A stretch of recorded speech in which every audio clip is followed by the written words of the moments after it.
Cześć! W dzisiejszym filmie zrobimy sobie unboxing zestawu Android Smart TV Box.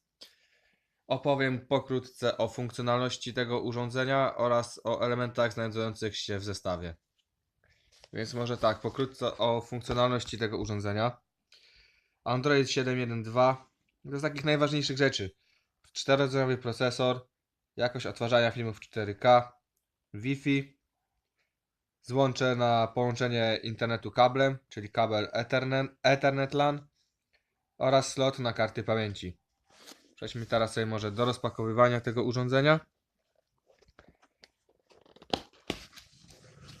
Po otworzeniu i zakupie u mnie, tutaj jeszcze będzie taka kartka, będzie to karta zamówienia. Poza tym będzie wszystko tak jak jest na filmie.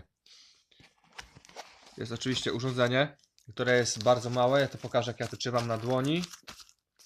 I będzie sobie można zobrazować, jak to wtedy, jakie to jest małe.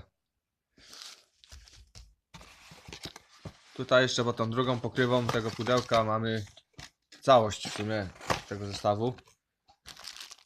Mamy zasilacz sieciowy. Mamy pilot.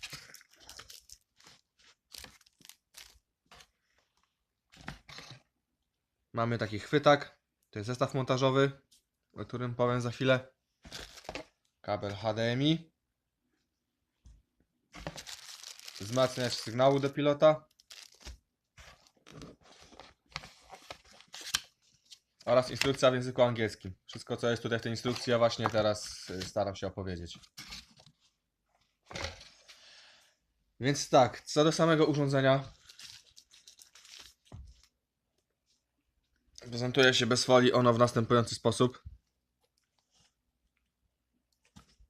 Tutaj na przodzie po podłączeniu do prądu, jeśli urządzenie będzie działało, będzie dioda niebieska. Po wyłączeniu urządzenia pojawi się dioda czerwona. Tutaj obok tej diody tam jest też niewidoczny odbiornik IRDY, czyli sygnału nadawanego z pilota. Tutaj na tej stronie nie ma nic. Po odwróceniu tego w tą stronę tutaj jest złącze do zasilacza na prąd.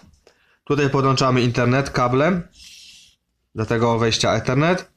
Tutaj podłączamy telewizor przez HDMI. To jest do połączenia AV ze starymi telewizorami typu Cinch i tak dalej. Nie polecam, jakość wtedy jest naprawdę bardzo kiepska. I tutaj podłączamy sobie ten wzmacniacz sygnału. Ten wzmacniacz sygnału do pilota, o którym wspomniałem, używamy tylko wtedy, kiedy pilot nie wysyła poprawnego sygnału do tego odbiornika, który jest tutaj wbudowany. Czyli jeżeli pilot nam nie łączy, trzeba naciskać po wiele razy, żeby coś złapało i tak dalej, wtedy sobie podłączamy to urządzonko. Podłączamy sobie tutaj.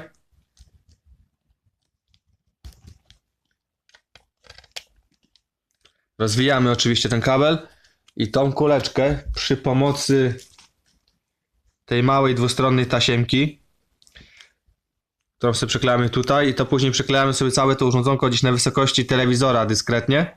I mając podłączone to urządzonko, pilotem możemy celować w ogóle za siebie w przeciwnym kierunku, a sygnał i tak bezproblemowo sobie dotrze do tego urządzenia. Co do tego zestawu montażowego, jest to po to, żeby sobie to wsadzić tutaj w te dziurki, pchnąć to lekko do góry i wtedy to sobie wisi na tym urządzonku. To jest po to, żeby zachować porządek. Jak ktoś nie lubi mieć żadnych kabli pod telewizorem, czyli obok telewizora i jakichś dodatkowych urządzeń, można to po prostu po odklejeniu tej białej wierzchniej warstwy przykleić to z tyłu na telewizor i wtedy nikt nic nie wie, że takie urządzenie w ogóle jest. Co jeszcze do możliwości tego urządzenia? Tu można podłączyć sobie mysz i klawiaturę bezprzewodową, wtedy to działa jak mały osobisty komputer. Można też sobie zakupić odrębnie we własnym zakresie na eBayu taki Pilot Magic, który ma w sobie wszystko. Ma nawet pełną klawiaturę QWERTY na odwrocie. Nie jest to dotykowe, jest to normalne przyciski fizyczne, co jest dobre, bo są też takie piloty, które mają tą klawiaturę tutaj, ale to jest dotykowe. I wtedy trzymając pilot tak, coś tam się zawsze dotyka i to denerwuje. Ten pilot ma nawet sobie myszkę po naciśnięciu tego przycisku.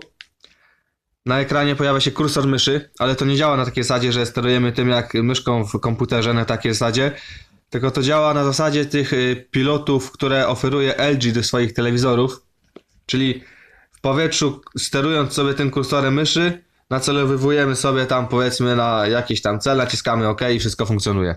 Jest to bardzo dobry bajer, kosztuje to w granicach 10-13 euro na eBayu. Czas oczekiwania na dostarczenie czegoś takiego to jest maksymalnie tydzień czasu. Myślę, że warto sobie coś takiego dokupić.